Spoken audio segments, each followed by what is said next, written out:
ఓటుకి నోటు కేసులో ఆల్రెడీ తీర్పు రిజర్వ్ చేసేసింది సుప్రీంకోర్టు. మొన్న చీఫ్ జస్టిస్ కూడా మాట్లాడారు. అందులో ప్రధానమైన ఒక కామెంటు, ఇప్పుడు కూడా ఏసీబీ విచారణ చేయడానికి సిద్ధపడటం, అందులో నిందితుడైనటువంటి ముత్తయ్యకి ఇంతకు ముందు ఇచ్చినటువంటి ముందస్తు బెయిల్ని రద్దు చేయాలన్నటువంటి ఆదేశాల కోరిక కోరడం అన్నటువంటిది మంచి పరిణామం. అంటే రేపో మాపో ముత్తయ్యకి సంబంధించిన బెయిల్ రద్దు చేసి అతన్ని విచారించడానికి ఏసీబీ అనుమతిస్తుంది అన్నటువంటి చర్చ జరుగుతుంది. ఈ సందర్భంలో ముత్తయ్య సుప్రీంకోర్టు చీఫ్ జస్టిస్కు ఒక లేఖ రాశారు. చంద్రబాబు ప్రోత్సాహం మేరకే తాను ఓటుకు నోటు కేసులో తప్పు చేశానంటూ లేఖలో పేర్కొన్నాడు ముత్తయ్య. ఓటుకు నోటు కేసులో ముత్తయ్య పాత్ర మీద దర్యాప్తు చేయాలని తెలంగాణ ప్రభుత్వ పిటిషన్ మీద తీర్పును రిజర్వ్ చేసిన నేపథ్యంలో ఈ లేఖ రాయడం అన్నది సంచలనం సృష్టిస్తోంది.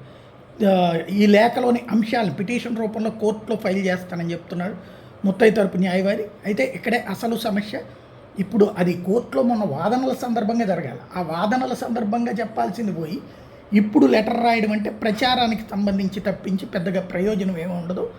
బట్ ఇప్పుడు లెటర్ని అయితే సుప్రీంకోర్టుకి మెన్షన్ చేస్తామని చెప్తున్నారు.